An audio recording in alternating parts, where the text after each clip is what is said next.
Hello, BookTube. You may notice I have my stern reprimand face on, and I can hear you already saying, "But Steve, it's only Monday. The week has just started. We haven't had a chance to send you any presents. We know that getting presents in the mail upsets you, so we're innocent." But this, BookTube, is not a case of you sending me presents. This is a case of you taking away a present. Okay? I went to the Brattle Bookshop first thing this morning, browsed around to my heart's content, chatted with the staff, as I always do, and they told me something horrifying. A horrifying story. They told me that the last time I was there, when I was doing the same thing, I was browsing around to my heart's content, I was talking with the staff and chatting up a storm, and then I took my books and left, and they said that when I left, after I was gone, a customer came up to the desk and said, "Is that guy that reviews books and talks about books on YouTube?" And they said, "Yeah, it is. He talks about books all the time in many venues all the time. Yeah, that was him." And they apparently, this person, probably you're watching now, made excuses to the effect that, well, I didn't want to bother him while he was in the store. And I'm pretty sure that the staff, all of whom know me, were quick to point out that I would not have been bothered by that at all. And that's why I have my stern reprimand face on, because I want to reiterate that I would not have been bothered by that at all. Unlike most of the miserable occupants of BookTube, I am not an introvert. Neither I nor my little dog are introverts. We are extroverts. I want to meet you. I want to talk to you. You are not going to be bothering me at all to come up to me and say hi. So, see that you do next time. But anyway, harsh reprimand out of the way, we will start our MegaStuff video for today, for Monday. A lot of MegaStuff to talk over, a lot of it. It accumulates. The more you do MegaStuff, the more MegaStuff there is to do. But we'll start off, of course, with babies. Because a while ago, I put out a call for your dogs. Really, it was for your Shakespeare, but I asked to include your dogs, and you all did. And I have been getting just an endless stream of fantastic pictures as a result. Sorry for the sniffling. I no longer measure my days anymore in terms of little allergy attacks here and there. This summer has been one long allergy attack, where now it's the obverse. I measure the tiny little windows in which I don't feel like Swamp Thing. And also, sorry for the omnipresent noise of construction in the background. I often refer to it as unending construction, but when I was out with the Bean earlier today, I took a good look at what they're doing. And there is an end in sight. They're not going to be doing this forever. And once they're done with the part they're doing now, they'll be out of room. There won't be any construction they can do. So, but anyway, I once again continue to get a cavalcade of babies. I want to make sure they come out on camera. That is boy. Look how dignified he is. Good Lord. Plus you have a great library and exposed brick. It doesn't get any better than that. Who else have we got here? This is... I've got the iPad on auto rotate, and it is going to rotate. Yeah, it's going to rotate every time I do that. All right, so I can't show you that one, unfortunately. There's no way, right? No matter what I do, it's going to rotate. That is, I don't know if you can make that out, but that is a dog lost in the covers of a bed. It's just a horizontal picture, and that isn't going to work out. We have an old favorite returning. There's an old favorite returning. Look at that face. Ooh. 3 colors, and there's a collected Shakespeare, so they're at least partially obeying the rules. And here we also have someone who was name-checked on a previous Baby's Cavalcade, but I could not show them to you. This is Steve Partridge's dog, Benji, who's a rescue and who is quite friendly, oozingly friendly. This is an oozingly friendly dog, the types that will make big goo-goo eyes at you and sort of insinuate themselves into you. There is Benji. Oh, and I imagine that is very common. I've known dogs like these. Unfortunately, beetles don't tend to be like this. So I don't think I've ever had one that was. I've heard of some that were, but I've known other dogs that were like this, where they're just an unending font of affection for you. That's all they want is affection for you. But even in such a wonderful cavalcade, there were backsliders. And in this case, it was Alan Morton. Never too old to be a troublemaker. He sent me pictures. These aren't even his own. He just wanted to cause trouble. That's all. He sent me this. First of all, that's picture number 1. And then picture number 2 is the capper of the day. I don't think those are his own cats at all. I think he's just doing that because he knows he can get a rise out of me. And it did. But those were your cavalcade of babies. And then another bit of stuff in our MegaStuff video involves my closet, the ongoing saga of my closet. The saga of my closet is now closed because I had it closed off and filled up and then closed off, and now I have a wall back. And a number of you, I mentioned in yesterday's MegaStuff video that there was going to be a bit of measuring involved, because even when the door is closed, the doorknob will stick out, which means that I either need the bookcase to be thin enough so that it can go there and still have room between it and the bed, or I need the bookcase not to have a back to it so that the doorknob can stick out. And a great number of you left comments on that video and also sent me emails saying, why not just take the doorknob off? Do I strike you as having any kind of home ability, any kind of DIY expertise? I have no idea how to take the doorknob off a door, and I have no idea how to do it in such a way that I wouldn't lose the contents of the closet, that they'd be immured in there forever.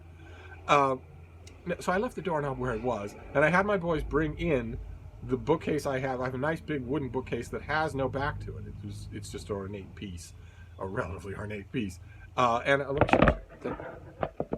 See, so the door is now closed. You compare this footage to yesterday. There's the doorknob. If you compare this footage to yesterday, you will see that the door is closed. I now have a wall, and it now has a bookcase in front of it. Not an ostentatiously tall bookcase, just an ordinary bookcase. And that presents me with, well, you already know. It presents me with the task of what to do with that bookcase.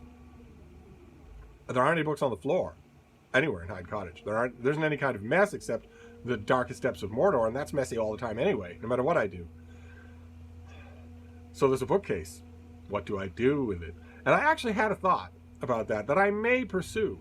I don't know if I have enough time left in 2020, but I may pursue it.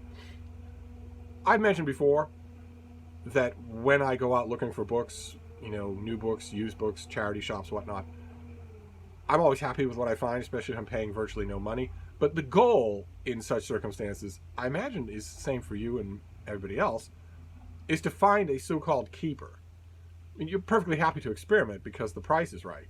But what you really want is to find a book that you will love so much that you'll never get rid of it. A keeper. I like to tell myself that this little book room is the place for all my keepers. That I love the rest of the books and I use them, but here are the ones that I really love. Here are the ones that I plan on keeping forever. That isn't always true. There is still a slow accretion of oh God. Well, if it isn't the little bean. Are you ignoring me still? Are you still pouting? Mm-hmm. Oh, Frida, you look beautiful. Oh, you look beautiful. You're so clean. You smell so fragrant. Oh. She had a bath today, and she was pouting for a while. not looking in my direction.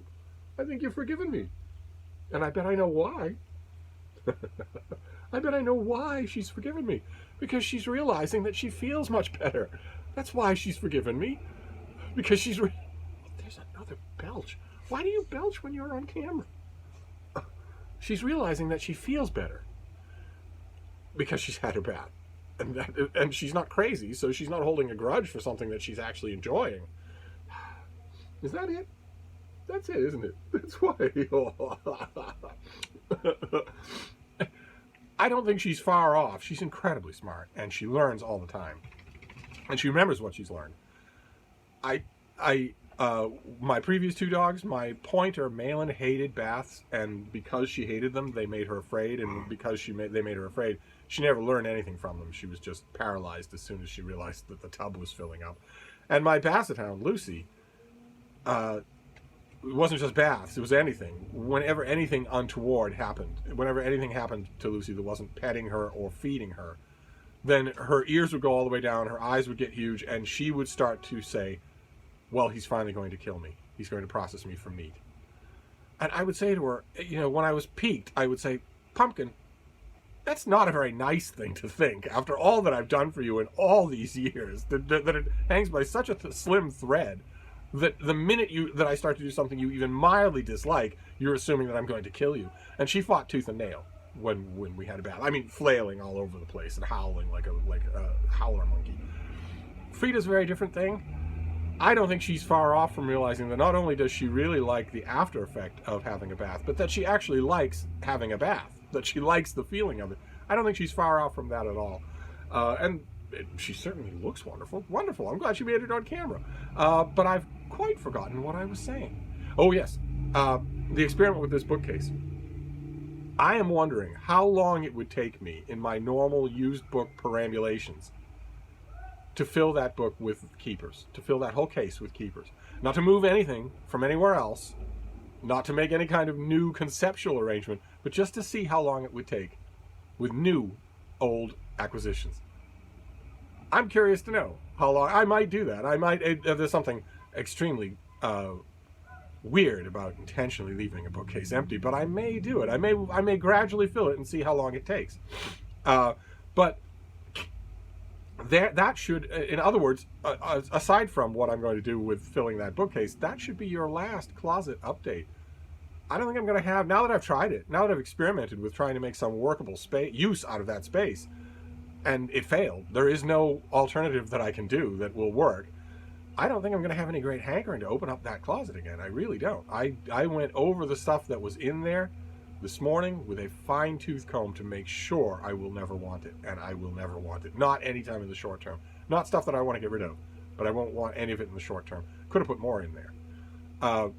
And once again, I have to reflect. I'm not trying to taunt the many of you who have sent me emails just wailing about the fact that you would do anything for a closet space that big, because you don't have it. Believe you me, I sympathize. I have lived in places where the closet space was virtually non-existent, and I've never needed all that much closet space, but I've never needed less than I have now. So there was always a need, and I remember those places like that. If you had suddenly told me back then, well, I have a huge closet in my room, but I'm going to get rid of it. I'm going to wall it off because I don't use it. I'd have wailed too. but I don't think there'll be any more closet updates. We're going to have to find another active component to our MegaStuff videos. One other active component is the saga of my mailman, my mail boy. Some of you who are new to the channel may not know what I'm talking about. Forever and ever, I had a shattered 1,000-mile stare, stoop-shouldered civil servant who was my mailman. Just a battered hulk of a man, type of person who would just walk down the sidewalk with his mailbag at the same speed on a freezing cold day, in a pouring rain, in burning heat, because he didn't matter anymore. Nothing mattered anymore. All that mattered was pennies. All that matters was his pension. That's all. And he's got X number of days, and he's marking them off with X's on his calendar. And he's walking dead until that happens. Forever and ever, he was my mailman, and we chatted, and he liked Frida and whatnot, and he noticed that I get a lot of books in the mail, and that was fun. And then one day he was gone, and rounding the hedges at the front of the house was someone who looked like a supermodel. He looks like a supermodel. He looks like a 22-year-old supermodel, just absolutely gorgeous, in a letter carrier's uniform with a shoulder bag. And so in the ensuing days, we see each other all the time, because I'm out with Frida whenever she wants to go out, and that's all the time. But we're not always crossing. We don't always see each other close enough to talk. But that has happened a few times now, and it happened this morning, and it was an encounter that of a kind that I often have. Where I learned a lot more about the person I was talking to than they learned about me.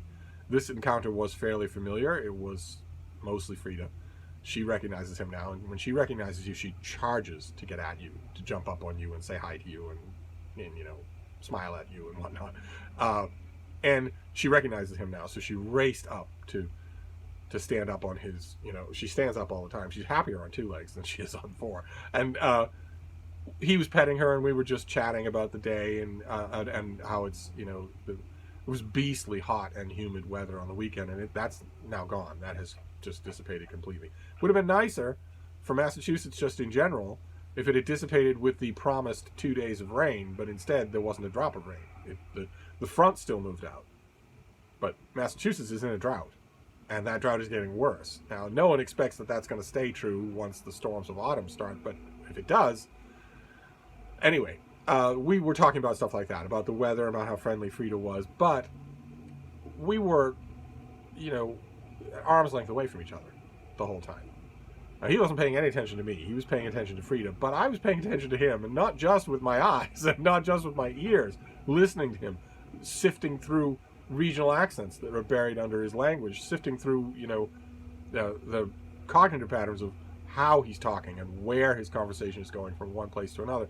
But also, I was also listening with my nose, which is, when it's not blocked with allergies, significantly sharper than normal people's noses are. And I was sifting through that, learning what I could about him. And one of the most amazing things that I learned this morning is that he is not a nicotine addict. In any way. Not any of the various new technologies that 20-something young men use to be drug addicts. That where if it's not a box of unfiltered Lucky Strikes from the 1940s, they feel like they're not lying if they say straight to your face, which is with a calm demeanor, no, I don't smoke. They can't live without vaping. They can't go 15 minutes without vaping, but in their minds they've partitioned it off so that if it's not this one kind of nicotine induction, then I don't do it at all. I'm used to that, and he has never indulged in any of that at all. That's kind of weird. I'm assuming that goes hand in hand with his physique, to mean that he was probably an athlete. Although I know plenty of athletes who vape, so and seem to think it's healthy. I've lost count of how many young people in their 20s, usually men, have told me, no, I don't smoke, and then I say, oh, okay, that's great, but I see you vape, and they say, yeah, well, this is healthy. I want to say to them, no, it's not. It's not healthy. And you don't need me to tell you that either. You can feel it directly yourself. You don't need me to tell you. You're not fooling me anyway if you're fooling anybody else. But this kid, no, completely clean. And I would be willing to bet, I mean, Frida's nose is a little more sensitive than mine. And Lucy's nose, oh my, it was 100,000 times more sensitive than mine. I wish that she hadn't been insane. She could have passed along a lot of great information to me, but Frida is much more sight and hearing than she is scent. But even so, I couldn't get her to pay attention to anything except loving him up. She was just doing her pirouette all over the place. But I learned some things about him. That I'd be willing to bet that he exercises regularly. He had stale pizza for breakfast, so he's not all that conscious about his diet, and he's never been a drug addict. Which is, for a young man in his 20s, that's virtually unheard of. No matter what you might see in the news, no matter what you might hear news stories that just offhandedly mention that smoking has declined in certain key demographics in American youth, and that is just not true. That is simply not true. That is either pollsters being really bad or being bought, or it's young men being polled and lying just the way they lie to me, saying, well, if it's not Lucky Strikes in an ashtray like in the 1940s, then I can honestly tell you that I don't smoke, when I do. When I absolutely do, and I can't live without it, because it's not on the decline. It's not. Let's just put it mildly. We'll put it that way. You live in a college town, you're going to see that it's not in decline at all among young people. But this kid is an exception. Still don't know his name. Still don't know where he's from. Still don't know why he got his job. Anything like that. I'm letting this play out in nice, dignified time. And what other MegaStuff items were there? Oh, reading. Some reading. And we also have some mail. We'll finish up with some mail. I wanted to touch on a couple of things that involve active reading. I grabbed a book on my way out the door. I realized at the last minute that I didn't have a book for the subway ride that I was going to have to be doing. And the last time that I was in that situation, I thought, no big deal. I have my phone, and it's got lots of books on it. And for some reason, the phone didn't do anything. It didn't turn off, but it wasn't it wasn't doing anything when I tried to open electronic books. That gave me the willies. So I like to have a physical book with me, a printed book. And so I grabbed one. I grabbed one that we've seen. I hauled it on this channel. This is Edmund Taylor's book, The Fossil Monarchies. And this is about World War One, but it focuses really on the 4 monarchies that ended with World War One. The famous, there was a famous old cartoon where the devil is at the door of hell and says, well, I beat your straight flush because I've got 4 kings. Because the German throne, the Austro-Hungarian throne, the Ottoman throne, and the Russian throne were all toppled as a direct result of World War One, and that's what the main focus of this book is. And I noticed the other day, ambulances. 2 of them, it sounds like. Oh no, that's a fire engine and an ambulance. When it's just an ambulance, I have reached a point in my life where when I hear an ambulance, the first thing I do is check myself. Oh, are they coming for me? but no, they are traipsing off. I realized the other day that I have fewer World War One books than I would like, and this is something of a classic. So I was glad when I found it, and so I grabbed it. And boy, oh boy, I read this once eons ago. When did this thing first come out? Oh my God, I don't even know. Okay, this came out in 1963. I don't know that it was that long ago that I read it, but it was a long time ago that I read it. I'd completely forgotten how wonderful a writer Taylor is.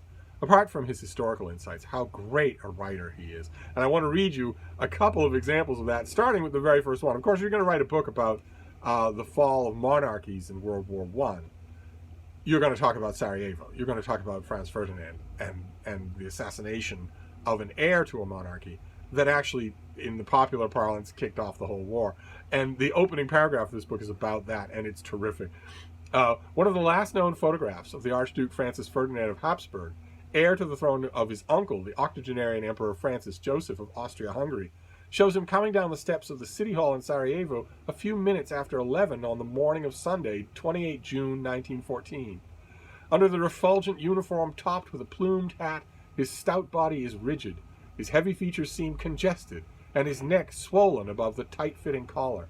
His thick, curling mustaches bristle like a wild boar's.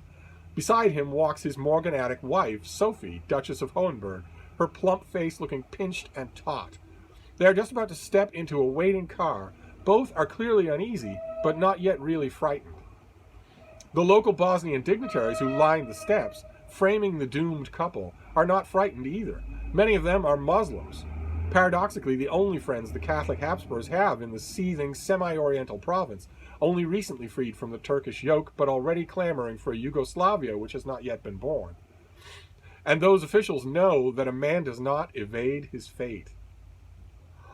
The knowledge is written on their faces. The photograph catches them with their gloved hands raised to their flower pot hats in a gesture of awe and resignation as one salutes a funeral. And it's minutes later that Franz Ferdinand and his wife are dead. They had a bomb thrown at them, and one member of their entourage had been mildly wounded, and that infuriated Franz Ferdinand, and yet he had not fled the city. He continued with a route, and the city was teeming with would-be assassins. There were a whole group of them that had positioned themselves all throughout the known route. And when the bomb went off and failed to kill anyone, one of those assassins, a young man, popped into a bar because he had a loaded pistol, but he thought, this is it, we lost our opportunity. A bomb struck the entourage, and it didn't hit any of our targets, and of course the targets will flee. And the targets, the entourage, the string of big, huge, unwieldy cars drove down a pathway, and one of the officials present said, no, you idiot, the other way. We've changed the route. We're not going that way anymore. And the driver listened, stopped the car, and then had to go about the elaborate procedure of putting it into reverse.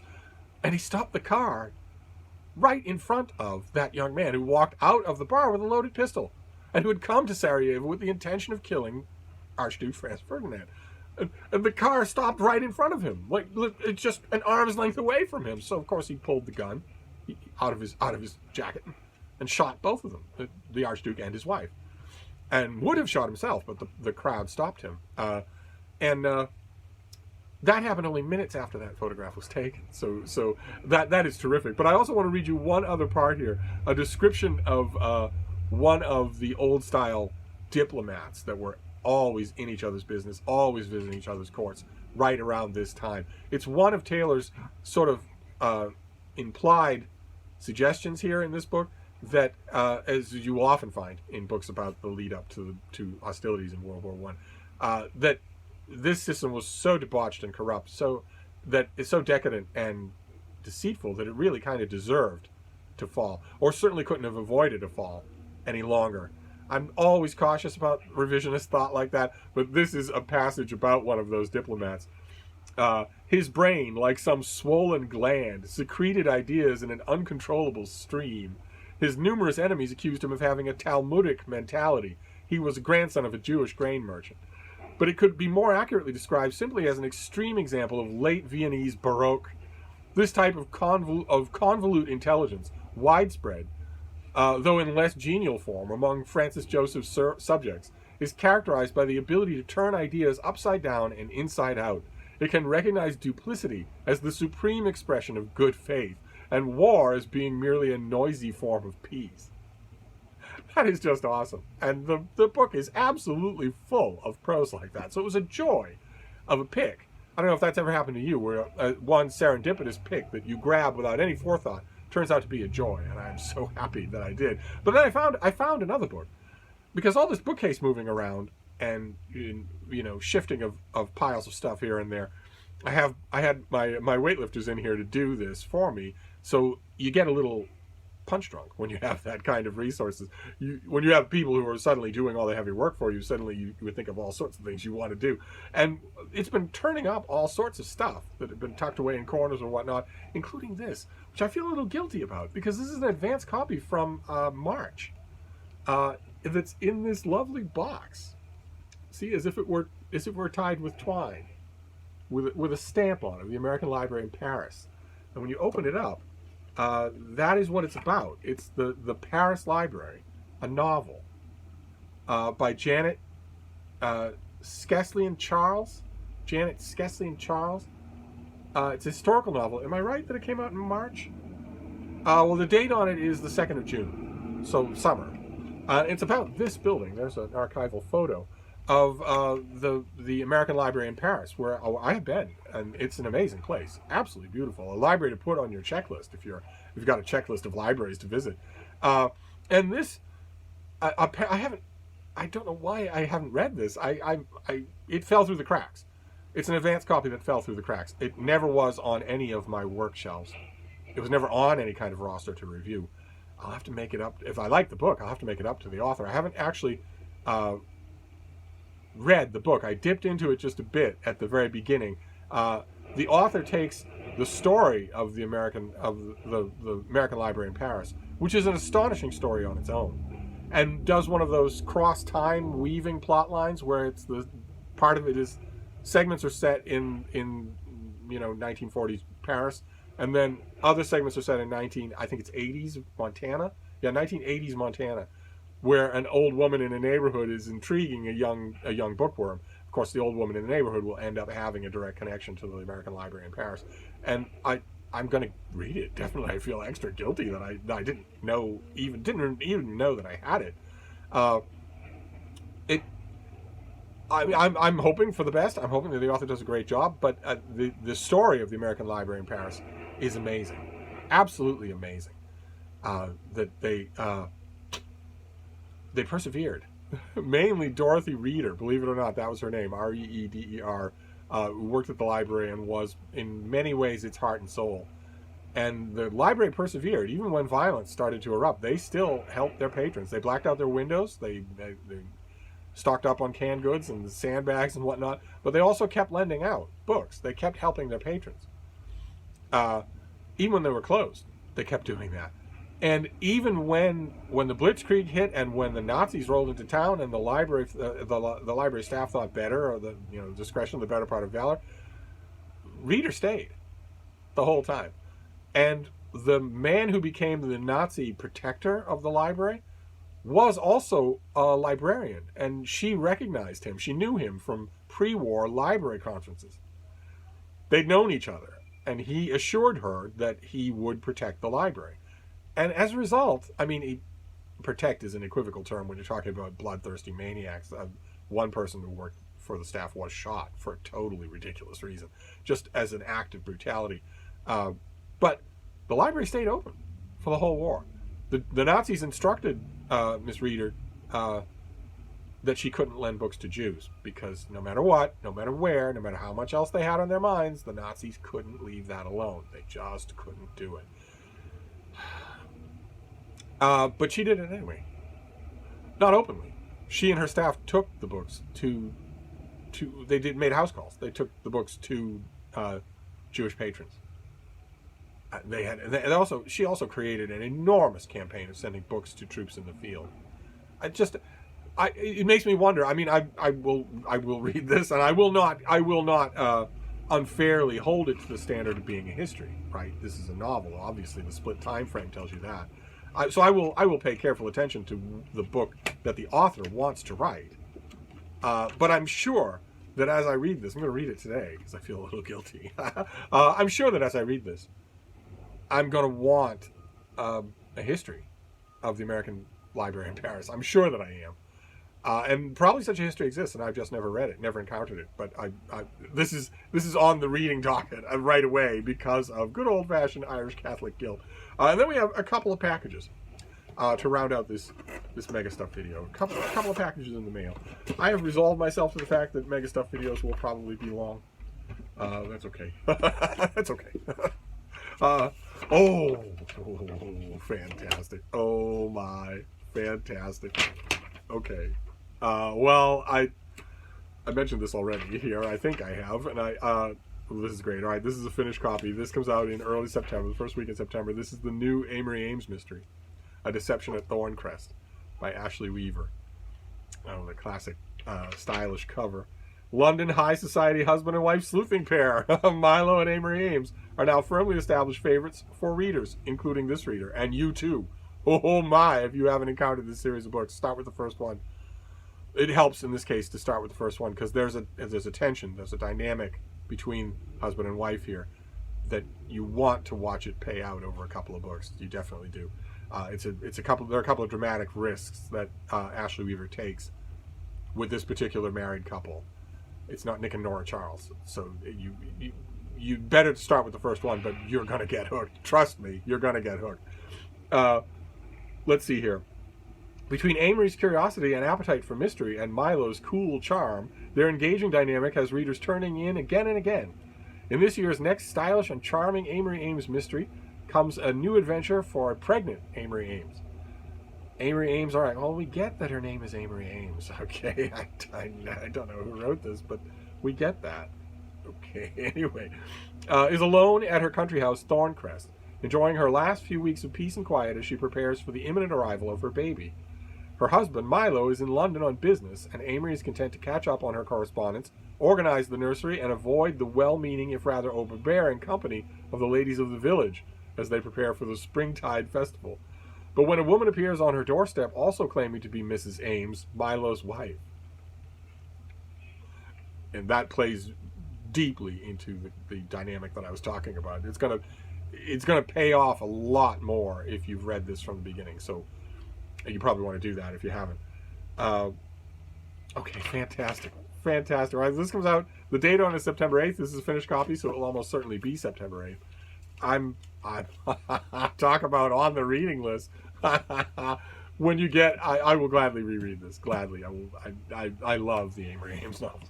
Then we have this second package, and then we'll be done. We'll be done with this MegaStuff video. MegaStuff videos can't go on forever.